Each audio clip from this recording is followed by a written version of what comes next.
We'll start a discussion of patterns with the strategy design pattern. There are 23 design patterns in all. We'll take a look at all of them, and 23 standard design patterns. And the strategy design pattern is the one we're going to start with. And first, I'll begin by illustrating the problem it's designed to alleviate.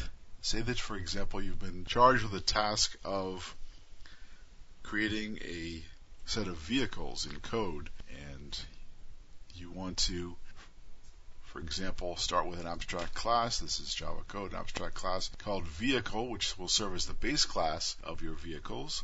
Have an empty constructor and a method named go. And when you call the go method, you say that the program will print out, now I'm driving. So this is the base class of your solution, which is your task is to design a set of vehicles. For example, you might be charged with designing a street racer, and you say street racer extends vehicle.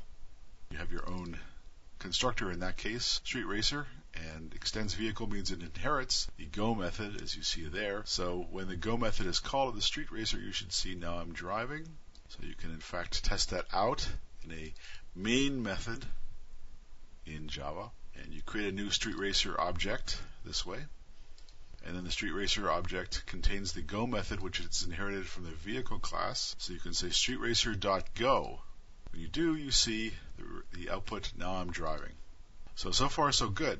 And then you go on to create another vehicle, Formula 1. This is a new file for the Formula 1 file. This is going to be a Formula 1 race car, and it also extends the vehicle class. It has its own constructor like this, an empty constructor like that, as you see. You can then, in addition to creating a street racer object, you can create a Formula 1 object and then say formula1.go. So you've created two different types of vehicles here, street racer and Formula 1, and they've both inherited that go method from the vehicle class. You do this, you see the go methods of each object has displayed the now I'm driving method statement. Now, however, you're asked to create a different type of vehicle, a helicopter. Once again, you extend the vehicle class like this, and you say you create a public empty constructor like that, and so you now have the helicopter class extending vehicle, and you can in a main method in a separate program, you can create a helicopter object, and then you say helicopter.go, and you get 3 times now I'm driving. You see that now I'm driving doesn't really work for helicopters. It should be saying something like now I'm flying.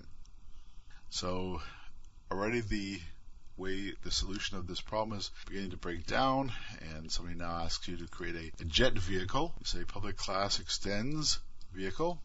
You say have a empty constructor here as well, public constructor as well, and you run that. When you run that, you get now I'm driving as well for the jet. You realize that that's wrong.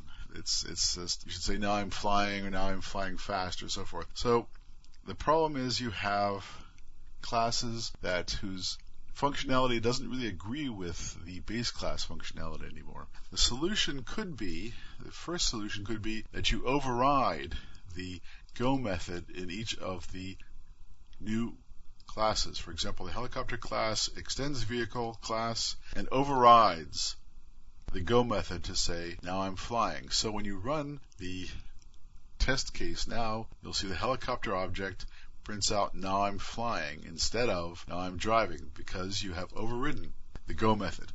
And the problem with that is, this is the problem that the strategy design pattern was designed to address. The problem with that is that you're now maintaining separate code for all your classes over various generations of inheritance. So if you have to override the base class's functionality in many different classes inherited from that base class, you have spread out your solution over many different generations of inherited classes, and that's a problem, because if your base class has volatile code which should be changed for subsequent inheriting classes, you don't want to have to edit all your inheriting classes to override that code all the time. This is the problem the strategy design pattern attends to, which is that you now have a situation where you have volatile code in your base class, and you don't want to have to override that code in all of the multiple generations of classes inheriting from that base class. This is the strategy design pattern. It attends to just this problem, which is you don't want to spread out your programming over many generations of inheritance. That's very hard to maintain. So we'll take a look at how the strategy design pattern fixes this problem next.